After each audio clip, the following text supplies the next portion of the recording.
इसमें स्टार्ट करते हैं ट्री के बारे में। तो ट्री क्या होता है? एक हिरार्किकल स्ट्रक्चर होता है जो रिप्रेजेंट करता है ऑर्गेनाइज्ड डाटा को। जैसे दो तरीके का चाहिए होगा, एक पेरेंट होगा और एक चाइल्ड होगा, तो उन दोनों के बीच में रिलेशनशिप बताने के लिए हम ट्री का इस्तेमाल करते हैं। इसमें दो सिचुएशन होता है, एक रियल वर्ल्ड सिचुएशन होता है और एक नेचुरली एक ट्री फोल्डर होता है, जो कि जिसमें कि हम फोल्डर को स्ट्रक्चर वाइज करते हैं।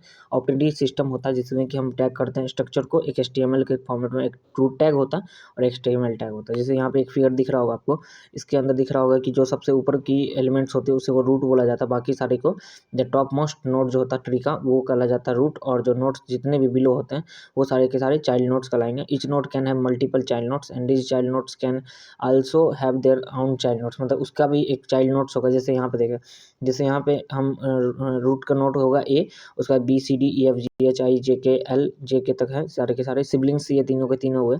फिर ये सारे के सारे लीफ नोट्स हुए, ये पेरेंट नोट, उसका एक चाइल्ड नोट होगा। ठीक है, अब बेसिक टर्मिनोलॉजी को समझते हैं। ट्री के अंदर डाटा स्ट्रक्चर के अंदर पहला आता है पेरेंट नोड। पेरेंट नोड क्या होता है कि जो नोड होता है ना वो इमीडिएट प्रीडिसेसर होता है, जो कि नोड को पेरेंट नोड को जोड़ता है और सारे के सारे नोड को नीचे की तरफ मूव ऑन करता है। जैसे यहाँ पे पेरेंट नोड अगर बोला जाएगा A and then B and then C, this is the parent node and another of the, जैसे कि यहाँ पे चाइल्ड नोड कहते हैं, तो चाइल्ड नोड में जैसे कि विच इज द इमीडिएट, एक के बाद दूसरा जो सक्सेसर होता है ना नोड का, उसी को चाइल्ड नोड बोला जाता है। जैसे DE चाइल्ड नोड कहलाएगा। रूट नोड को the most top most node जो होता है ट्री का, और the node which does not have any parent node is called root node.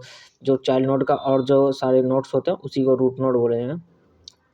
अब जो इम्पिटी नॉन इम्पिटी होता है ना, जो non empty must contain exactly one root node and exactly one path from the root to all other nodes of the tree. Leaf nodes के अंदर जो exactly external node होता है, जो कि रूट नोड्स होता है, जो कि नोड जितने भी चाइल्ड नोड्स को एक साथ कनेक्ट करेगा, जैसे IJKFSGH होगा, ये लीफ नोड्स कहलाएंगे। एंजिस्टर नोड भी वही होंगे। डिसेंट होता है, एक सिबलिंग्स होता है। अब जो जितने भी लेवल्स वाइज होते हैं तो लेवल्स वाइज भी देखते जाएंगे। इंटरनल नोड भी होगा, नेबर ऑफ ए नोड होगा, और सब ट्री जितने भी उसके सब ट्री पार्ट्स होंगे उनको सब ट्री बोला जाएगा।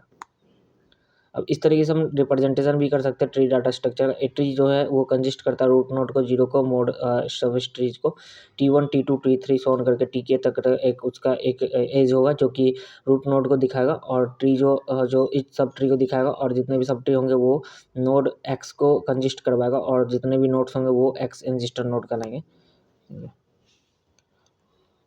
अब यहाँ पे एक प्रोग्राम दिया हुआ है, हम कैसे नोड को रिप्रेजेंट करें। जैसे यहाँ पे क्लास नोड दिया हुआ C++ का program, public int data node star first child, node star second child, third child so on करके एंड चाइल्ड तक इसको प्रोग्राम करके लिख सकते हैं।